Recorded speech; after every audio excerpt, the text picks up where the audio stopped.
Hare Krishna. Cooking for কৃষ্ণাতে সকলকে স্বাগত জানাই।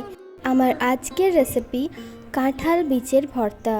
দুই রকম পদ্ধতিতে এই বীজের ভর্তা তৈরি করা যায়, আর এই দুই রকমের ভর্তার টেস্ট কিন্তু সম্পূর্ণ আলাদা হয়।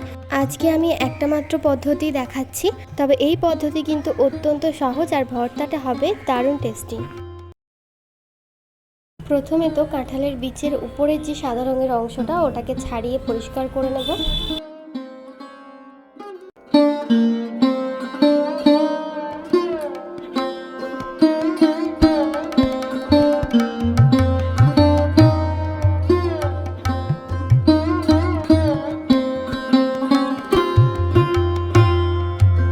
এবার সবকটা বীজকে একটা পাত্রের মধ্যে নিয়ে খুব ভালো করে জল দিয়ে ধুয়ে পরিষ্কার করে নেব।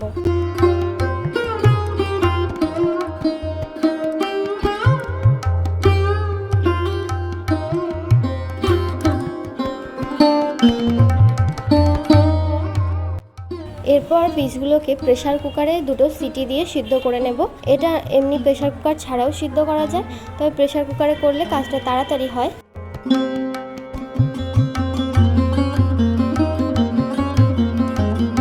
বীজগুলো সিদ্ধ হয়ে গেছে, এখন এই বীজগুলোকে আলাদা একটি পাত্রের মধ্যে ঢেলে রাখলাম।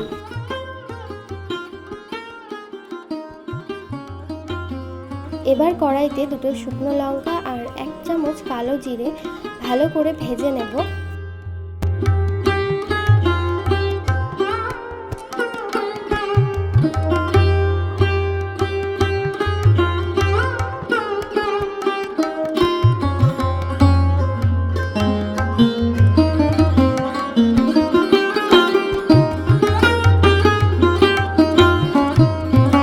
শুকনো লঙ্কার কালো জিরে নামিয়ে রেখে এখন কড়াইয়ে পরিমাণ মতো সর্ষের তেল দিয়ে ওর মধ্যে এখন সিদ্ধ করে রাখা কাঁঠালের বীজগুলোকে দিয়ে দেব।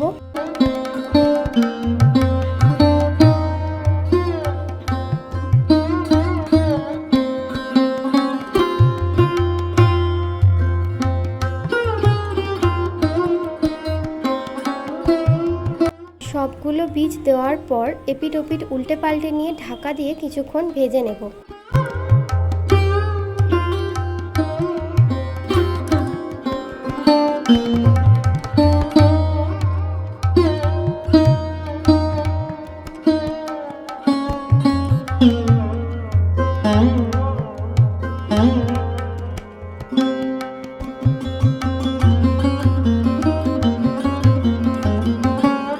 বীজগুলো ভাজা হয়ে গেলে তুলে নেব।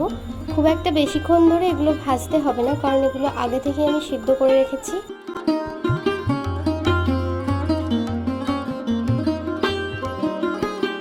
এবার শিলের মধ্যে সমস্ত কিছু বেটে নেব। প্রথমে কালো জিরে আর শুকনো লঙ্কাটাকে বেটে নিচ্ছি।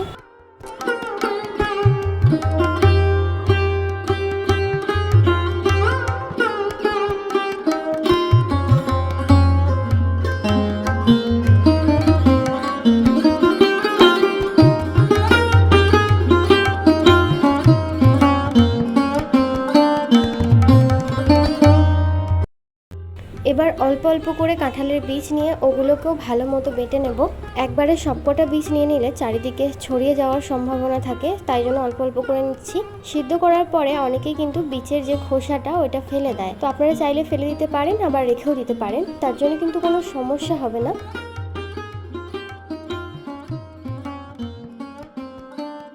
বীজগুলোকে সিদ্ধ করার জন্য এমনিতেই অনেক নরম হয়ে গেছে, তাই এগুলো বাটার জন্য খুব একটা কষ্ট করতে হবে না।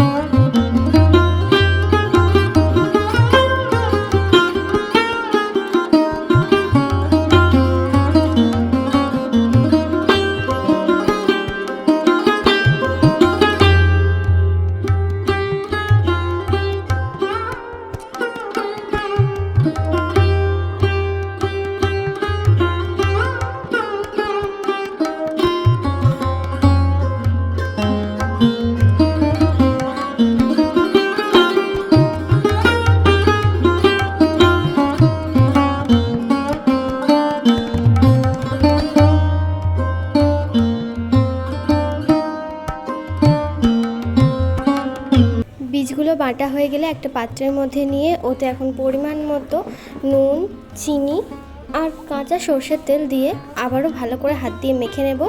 এই নুন চিনিটা চাইলে বাটার সময়তেও দেওয়া যেতে পারতো।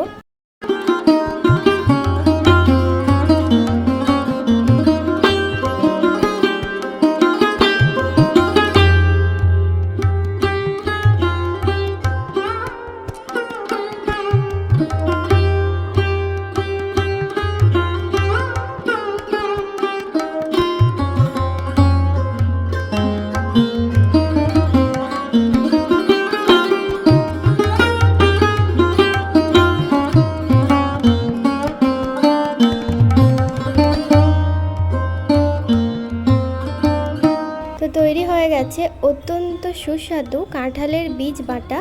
এটা দেখতে অনেকটা শুকনো লঙ্কা দিয়ে আলু মাখার মতো লাগছে।